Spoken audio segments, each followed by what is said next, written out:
오늘 여러분과 이 고정관념의 뿌리라는 제목으로 말씀을 나누고자 합니다. 이제 고정관념에 대한 이야기를 여러분과 나누고자 하는데요. 이 고정관념이라는 이 이야기를 정의라는 교육심리학에서 정의를 할 때는 이렇게 정의합니다. 특정 집단의 사람들이 지니고 있는 과잉 일반화 또는 부정확하게 일반화된 신념이라고 말합니다. 과잉적으로 일반화된 것이나 아니면 부정확하게 이게 객관적이지 않는 상황이 된다라는 이야기를 하는 건데, 다른 말로 하는 부정확한 일반화는 거짓과 같은 겁니다. 일종의 우리가 거짓으로 무언가를 만들어내는 것 자체를 고정관념이라고 할 수 있다고 말합니다. 그것에 대해 증명을 클로드 M이라는 박사, 미국의 스탈이라는 클로드 M 스탈이라는 사람인데요. 이 스탈이라는 박사가 이 사회학 박사인데 이 고정관념이라는 것을 한번 캐내기 위해서 실험을 합니다. 그래서 그 실험 과정을 그 책 고정관념은 세상을 어떻게 위협하는가라는 책에 기록해 놨는데요. 그 기록은 이렇습니다. 남자와 여자를 구분해 놓고 실험을 합니다. 그래서 수학을 원래 여자가 수학을 못하고 남자가 잘한다라는 생각들을 사람들은 늘 합니다. 그래서 이렇게 말합니다.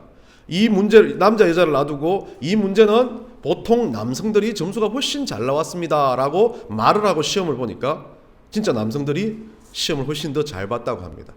근데 또다시 시험을 칩니다. 똑같은 이 시험을 처음 쳤던 사람들과 똑같이 시험을 치고 이 문제는 남자 여자 다 모두 다 점수가 괜찮았습니다 라고 하고 시험을 보니까 남성 여성 동일하게 다 점수가 좋았다고 합니다.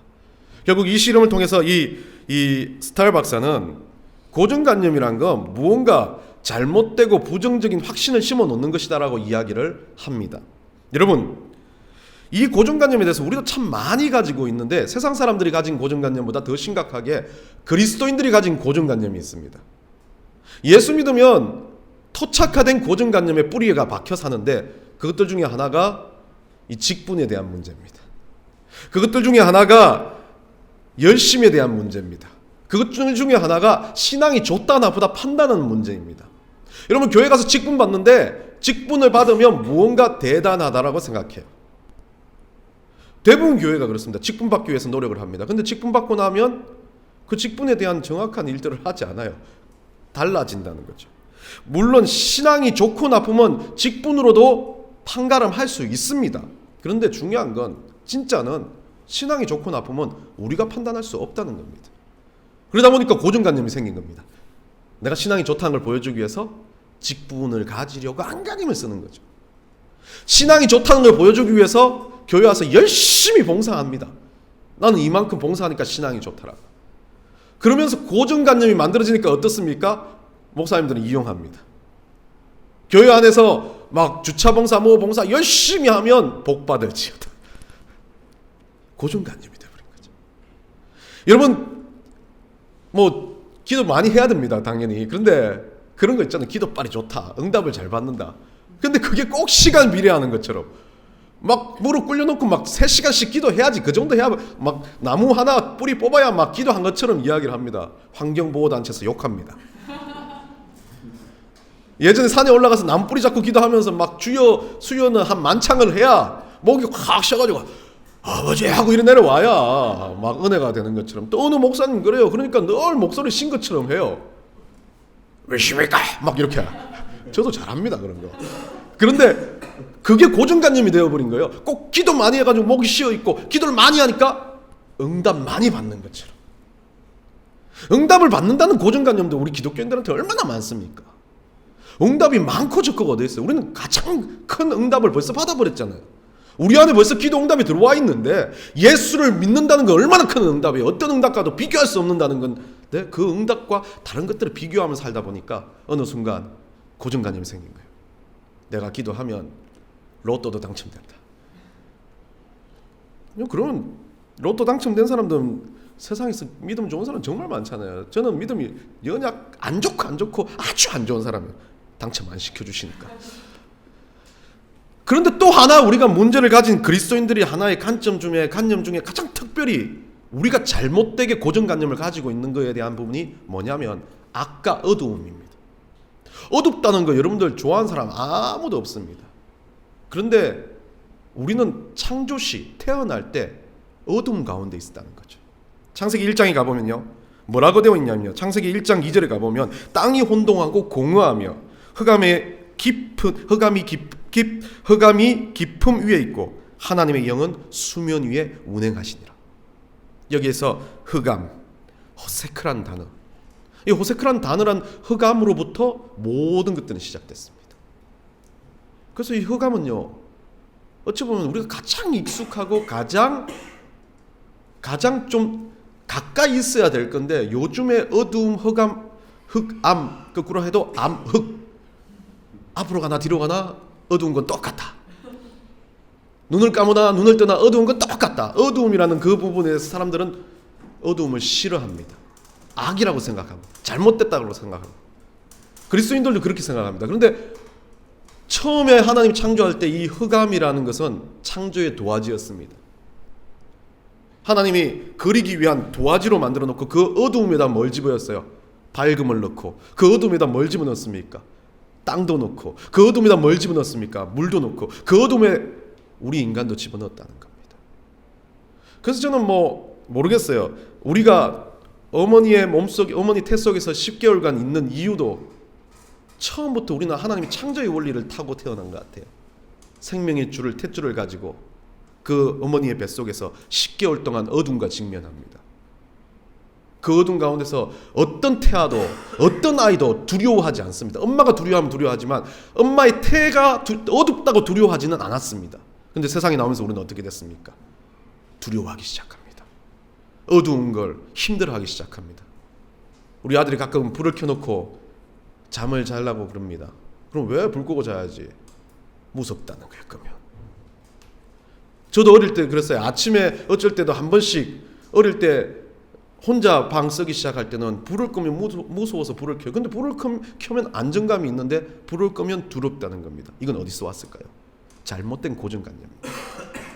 어두운 건 무섭다라고 만들어버린 거예요. 누군가 보이지 않는 것이, 실체가 보이지 않기 때문에 그것이 무섭다라고 자꾸 자기 스스로 판단해버린 것 때문에 두려움이 들어왔다는 겁니다. 그리스도인들이 그래서 가장 잘 못하는 게, 믿음을 가지고 언제나 우리가 어두운 가운데서도 주님을 볼 수 있다는 믿음이 없기 때문에 주님이 사라진 그 어두움은 두려울 수밖에 없다는 겁니다.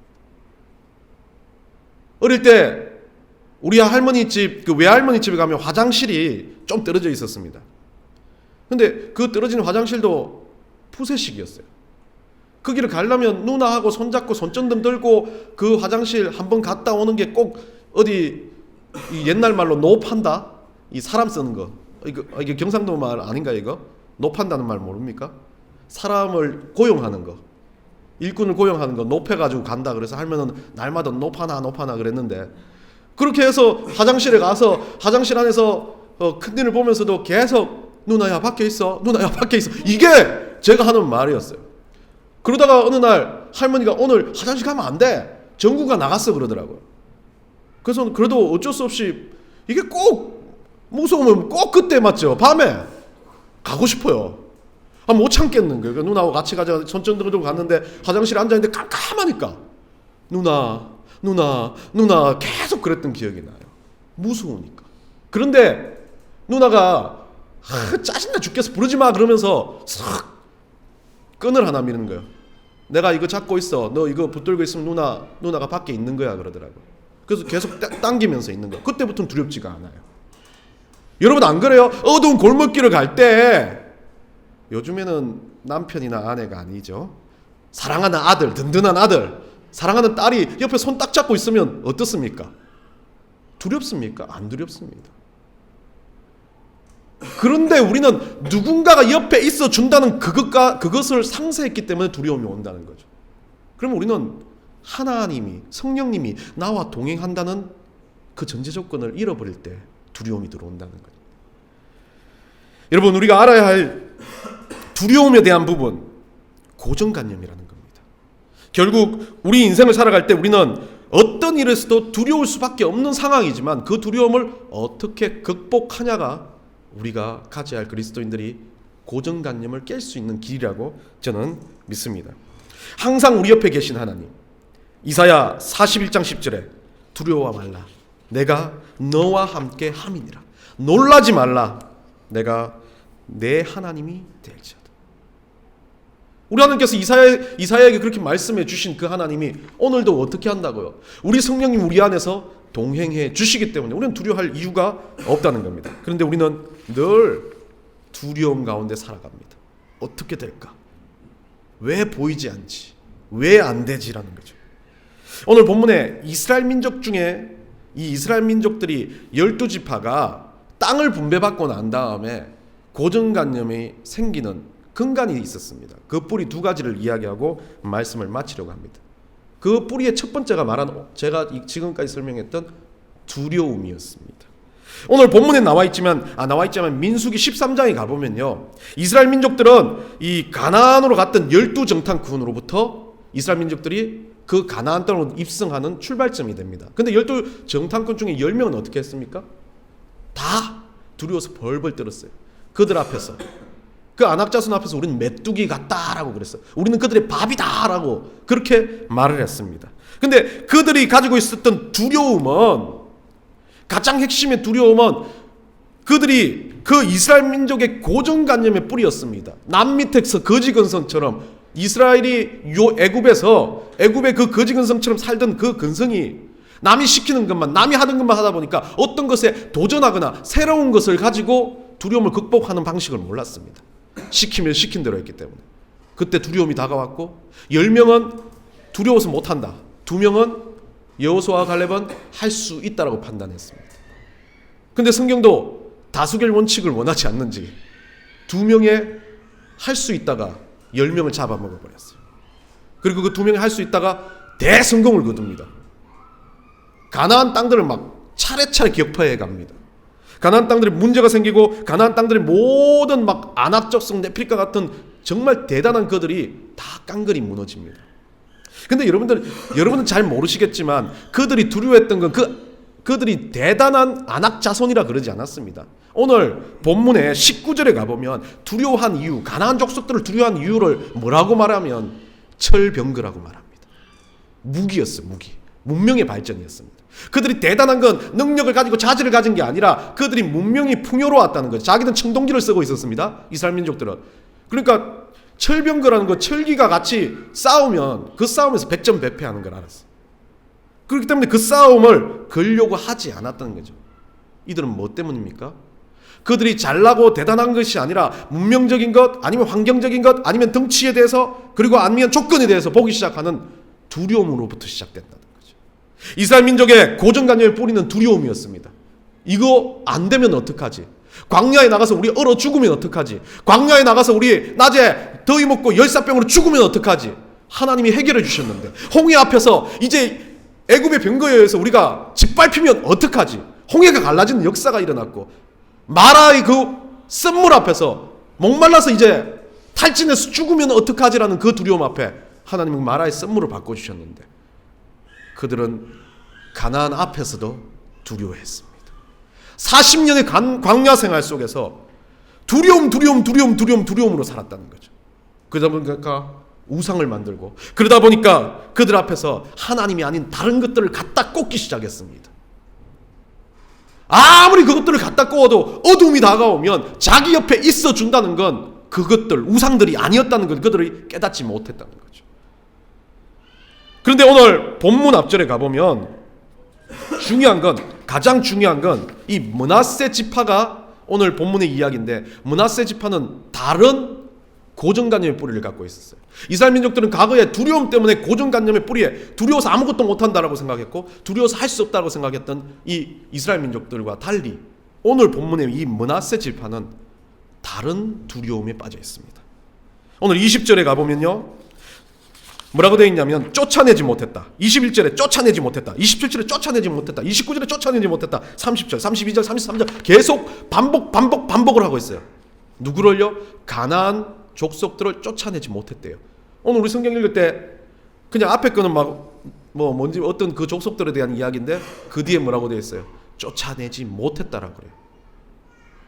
이들이 오늘 본문을 보면 이스라엘 민족들은 강성했다. 본문의 므낫세 지파에게 뭐라고 말하냐면요, 그들을 보고 강성한, 28절 초반부에 그렇게 말합니다. 헬라어 히브리어 원어로는 하자크, 이거는 능력이 출중해서 무언가든 모든 것을 다 이길 수 있는 능력을 갖추고 있다는 뜻입니다. 하나님 명령했어요. 진멸하라고 명령했던 그것들을 할 수 있는 능력을 갖추고 있던 이스라엘 민족들이 뭐합니까? 지금 쫓아내지 아니하였습니다. 이유가 뭐겠습니까? 오늘 29절 여러분들 본문에서 보면 강성한 후에야 가나안, 29절은 여러분들 안 집어냈네요. 제가 읽어드릴게요. 에브라임 게셀에 거주하는 가나안 족속을 쫓아내지 못하며 가나안 족속 게셀에게 그들 중에 거주하였더라. 앞에 위쪽에 보면, 죄송합니다, 28절입니다. 뭐라고 되어 있냐면 가나안 족속에게 뭐를? 노역을 시켰고 다 쫓아내지 아니하였더라. 뭐를 했다고요? 그들을 일꾼으로 썼다는 거예요. 힘이 넘치니까 하나님의 명령을 지키지 않고 이들이 뭐였어요? 풍성하니까 자기의 판단과 이익을 쫓았다는 겁니다. 이스라엘 민족의 첫 번째 고정관념은 두려움이었다면 두 번째 고정관념은 풍요였습니다. 두 번째 고정관념은 그 풍요를 가지고 오는 자기만을 가지고 있는 이기심이었습니다. 내 이익만 찾겠다는. 이 사사기의 처음부터 끝까지 모든 기록들을 보면 그들이 자기의 소견에 옳은 대로 행하였더라라고 계속 반복해서 기록하고 있습니다. 그 기록의 기본적인 건 지 마음대로입니다. 하나님도 없고 누구도 없고 지가 원하는 것, 지가 하고 싶은 것, 자기의 유익이 되면 그거 무조건 했다라고 말하는 게 이스라엘 민족의 두 번째 고정관념이었습니다. 첫 번째는요, 없으니까 두려웠어요. 모든 세상 사는 사람 똑같아요. 안 가지니까 못 이길 것 같아요. 내가 쟤보다 덩치가 작으니까 도전하지 못할 것 같아요. 내가 공부를 못하니까 그런 대학 해보지 못할 거라고 생각해요. 내가 돈이 없으니까 이거 못할 거라고 생각해요. 그 두려움들에 쌓여 살면 늘 두려워서 우리가 말하는 찌질이처럼 인생을 삽니다. 그것도 고정관념이라고 말하고요. 이제는 풍요로운 것, 너무 잘 돼가지고 네 뜻대로 내 뜻대로, 이건 내가 생각하기엔 내가 이건 이 유익을 삼기 위해서, 내 이익을 품기 위해서 내가 이걸 하면 이익이 된다라고 말하는 그것도 오늘 성경에서는 고정관념이라고 말합니다. 그것들 중에 뭐가 없기 때문에요. 그 자기가 가지고 있는 두려움 가운데 두려움을 해치고자 하는 하나님이 없고, 자기가 어떤 것을 판단해서 잘 되고 있는 그 풍요 가운데 판단의 기준점인 하나님이 없기 때문에 그렇다는 겁니다. 요한복음 2장 14절에서 우리 예수님께서도 성전에서 장사를 하는 그 사람들에 대해서 똑같은 단어를 쓰십니다. 여기서는 내쫓지 못했다라고 썼지만 예수님은 내쫓았다라고 쓰십니다. 헬라어하고 히브리어하고 그 언어는 다르지만 그 근본적인 의미는 똑같습니다. 깡그리채 소멸시키는 것. 성전 안에서 장사하는 그 장사꾼들을 보면서 예수님은 뭐라 그럽니까? 이 성전은 바로 나다. 너희들이 이 성전을 더럽히냐는 겁니다. 결국 이스라엘 민족으로 돌아가 본다면, 그들이 가지고 있었던 내쫓지 못함의 근거를 바라본다면 성전을 더럽히는 가장 큰 기준은 뭐겠습니까? 욕심, 이기심입니다. 내 뜻대로 하는 겁니다. 우리가 성전이라고 생각한다면 내가 성전을 더럽히고 내가 우리 성령을 따라 살지 않는 것, 그게 바로 가장 큰 고정관념이라는 겁니다. 이 선거철 되면 무서운 사람들이 돌아다니지 않습니까? 빨간 옷, 파란 옷. 교회 안에도 무서운 사람들이 들어와요. 그리고 앞에서도 막 그 일들을 합니다. 그런데 꼭 그 사람들이 말해요. 어느 교회 집사입니다. 어느 교회 누구입니다. 그것도 막 교회에서 소개까지 하고 막 그렇게 해요. 그러면서 막 그 앞에서 막 교회 앞에서 바깥에 나갈 때 막 그 노래 부르잖아요. 짠짜짜짜라 짜짜. 그걸 보면서 너무 안타까운 게, 이분들이 참 다 괜찮은 분들이다라고 생각하겠지만 저는 그래요. 그때 그렇게 자기가 믿음을 표현했다면 국회 일을 하러 갈 때 다음에 하고 난 다음에 그들이 그것을 표현하지 않아요. 절대로. 선거를 믿음 자기가 당선을 되기 위해서 당선이 되기 위해서 신앙을 도구로 사용하는 겁니다. 그게 고정관념이라는 거예요. 그게 잘못된 고정관념에 우리는 빠져 살아갑니다. 어쩌면 우리 인생 가운데 가장 핵심적으로 고쳐야 될 부분이 바로 두려움은요, 누구나 다 있겠지만 두려움이 끝난 그 시점에 다가오는 이 풍요에 대해서, 내가 가지고 있는 이 이기심에 대해서 가진 고정관념은 참 뿌리 뽑기가 힘듭니다. 오늘 사사기 2장에 가보면요, 이 고정관념들에 쌓였던 이 백성들에 대해서 어떻게 선포를 하냐면 2장 3절에서 이렇게 말합니다. 그들이 너희 옆구리에 가시가 될 것이며 그들의 신들이 너희에게 올무가 될 것이다. 결국 내가 이기심으로, 내가 어떤 것을 가지고 내 욕심 때문에 차지했던 그 모든 것들이 결국은 내 인생을 깡그리째 무너뜨리게 될 건데 너희들 어떻게 할 거야? 라고 지금 말하는 겁니다. 이 노자는 도덕경에서 그렇게 말합니다. 어두움이라는 존재 자체도 우리가 밝음으로 다시 볼 수 있다고. 근데 그리스도인들은 늘 어두움이란 존재 자체는 어둠으로 바라봅니다. 밝음으로 보지 않으려고 그래요. 악과 선의 이분법을 가지고 살아갑니다. 사탄이 나쁘다? 예, 나쁠 수 있지만 진짜 그리스도인들이라면 사탄이 나쁜 게 아니라 그 사탄은 불쌍한 존재예요. 사탄한테 내가 지기 때문에 나쁘다, 막 문제 있다, 너 안에 막 그 귀신론을 막 많이 하는 사람들은 막 감기가 걸려도 귀신론, 요즘에 귀신론자들이 정말 좋아할 거예요. 막 중국에 지금 막 귀신들이 활개치고 있잖아요. 사스가 코로나로. 무조건 잘못된 것은 사탄한테 다 끌어놓고 지 삶은 쳐다보지도 않아요. 자기가 누군가에 대해서 말 잘못한 거 사탄보다 더 심한 행동도 해놓고 뿔이 막 10개 달린 사람처럼 행동해놓고 다시 돌아오면서 딴 사람이 뭐 잘못하면 사탄이라 그래요. 우리 누나 아들이 그러더라고요. 제가 그 누나 집에 가보니까 큰 아들이, 우리 큰 형님이 목사님인데 우리 누나도 이제 전사님도 하고 하니까 그래 막 이 교역자의 가정이잖아요. 그래서 우리 우리 누나의 조카 보고 이제 엄마 좋아? 그러니까 말을 안 하더라고요. 그래서 책상 옆에 있는 손가락질을 가르치더라고요. 엄마에 대한 자기 정의를 거기다 적어놨다고. 거기다 보니까 엄마는 마귀 할멈이다 이렇게 적어. 왜 마귀 할멈이냐 그러니까 엄마는 모든 것을 시킨다. 엄마는 모든 것을 자기한테 강요한다. 이 사춘기 때니까 그럴 수 있어요. 그래서 내가 그랬어요. 그래 엄마는 마귀 할멈이면 사탄하고 동격이야? 그렇게 물었어요. 그러니까 사탄이라 하기는 너무 그렇다고, 엄마는 그래도 전도사인데. 그럼 마귀 할멈은 뭔데? 그러니까 마귀 할멈은 사탄과 다른 존재라고. 마귀 할멈은 신앙을 가진 존재고 그 대신 남한테 강요를 하는 존재라고 그렇게 이야기해요. 그 어린아이도 알아요. 그때 어린 나이에 그 어린아이도 사단이란 존재는 정말 악 중에 악, 잘못되어 있는 것 중에 잘못된 거라고 이야기하는 겁니다. 근데 우리는 어떻게 합니까? 잘못된 교회의 선입견을 가진 사람들, 고정관념을 가진 사람은 문제가 있고 마음에 어떤 유혹이 들어왔을 때 그걸 다 사단으로 치부해버려요. 그게 이단이 돼버리는 겁니다. 여하튼 우리는 이 일들에 대해서 좀 깊게 생각을 해봐야 됩니다. 우리가 어떤 고정관념을 가지고 살아왔는지. 그럼 이걸 우리가 탈피할 수 있는 방법은 뭐겠습니까? 우리가 벗어날 수 있는 길은 뭐겠습니까? 고정관념을 이대로 내버려 둬야 합니까? 아니면 이 고정관념을 어떻게 벗어나야 합니까?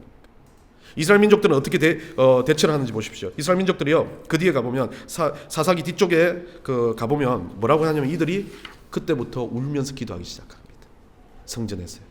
울면서 기도하면서 그들이 뭐라고 말하냐면 하나님 앞에 예배를 드리고 2장 4절에 가보면요, 그들이 선포를 합니다. 막 울면서 하나님 이제 저희를 살려달라고.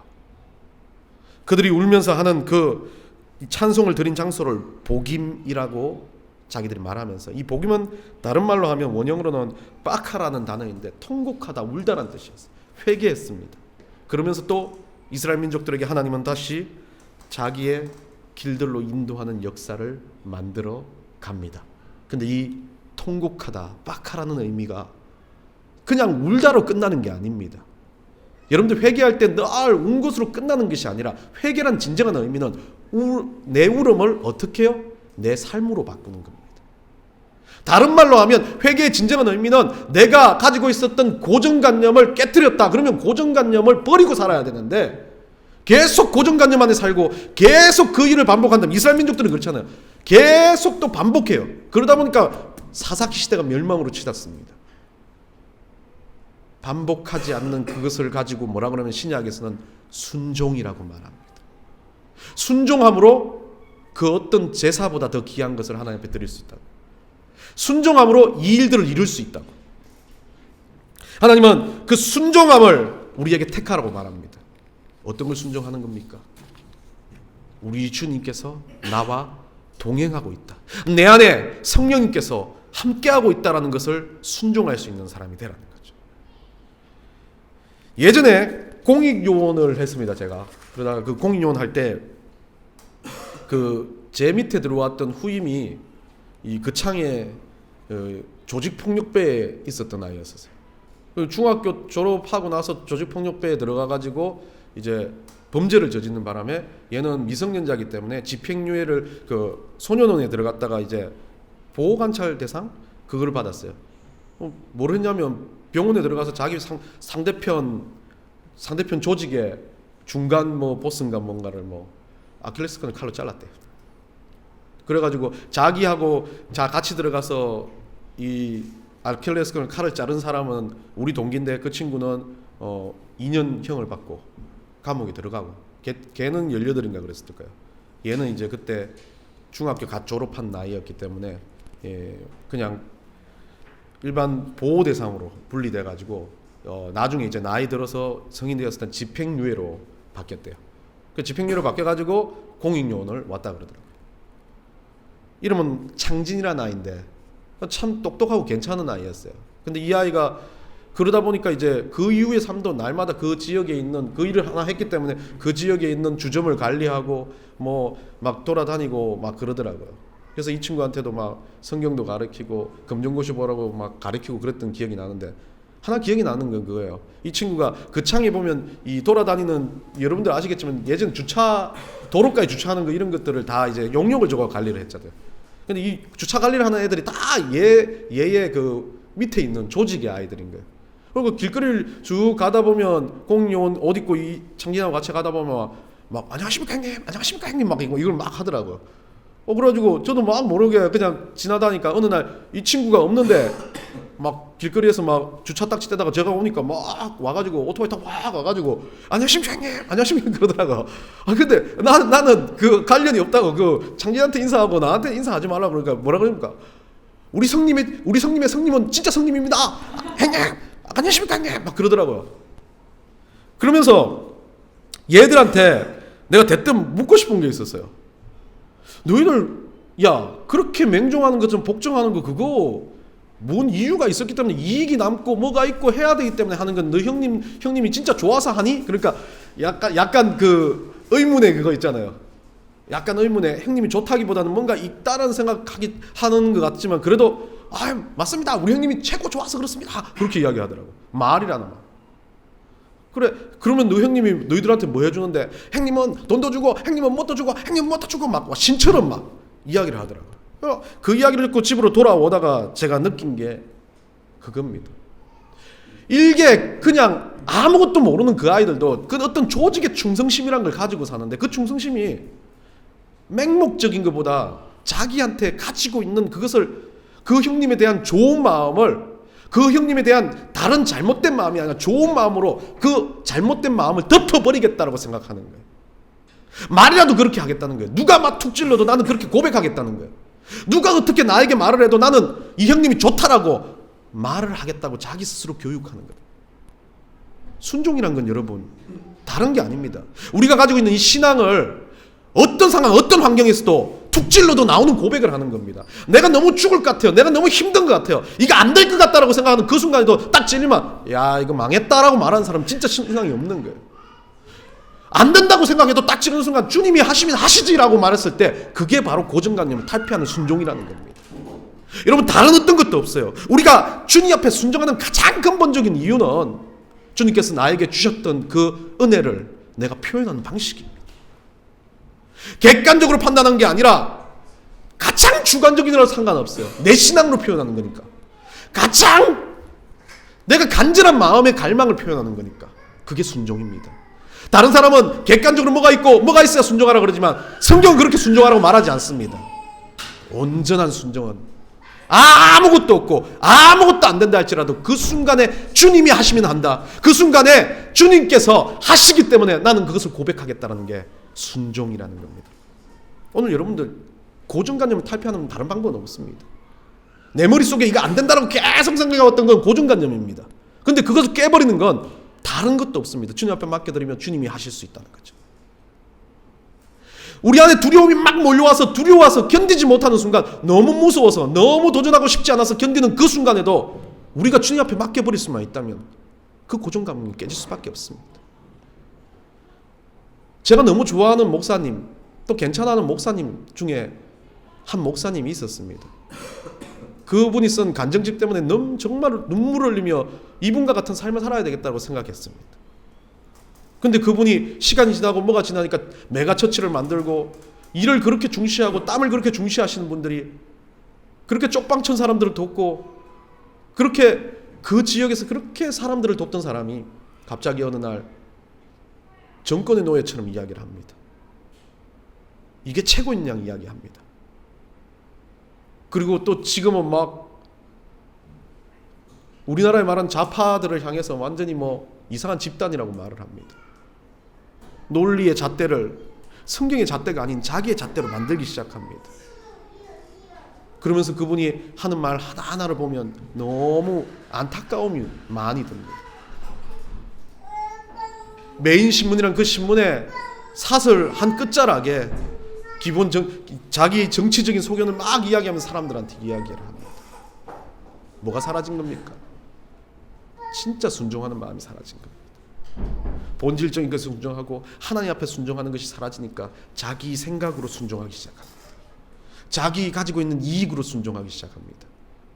그래서 이상한 것도 창당하기 시작하고 무언가를 막 갖다 와서 그게 맞다라고 말하고 세상에서 법적으로 잘못되었다, 잘못된 지도자라고 말하는 그 사람을 옹호하면서 그거 옹호하지 않는 모든 사람들은 사탄 빨갱이처럼 이야기하는 그런 사람이 되어버렸습니다. 문제는 잘못된 고정관념이 쌓이면 그렇게 살아갈 수밖에 없습니다. 근데 그게 하나님 입장에서는 어쩌면 하나님 판단하시겠지만 저는 객관적인 순종의 기준을 성경에서 보자는 거죠. 성경에서 뭐라고 말하는지.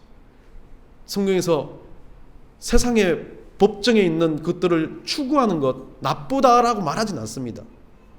정치적인 것 나쁘다고 말하지 않습니다. 그런데 하나님이 원하시는 하나님 일과 정치적인 것을 왜 갖다 붙여요? 그건 자기 소견인데. 사사기에 있는 자기 소견대로 옳은 대로 행했다라고 똑같은 이야기 아닙니까? 자기가 어떤 정치인을 옹호한다라고 이야기하는 거.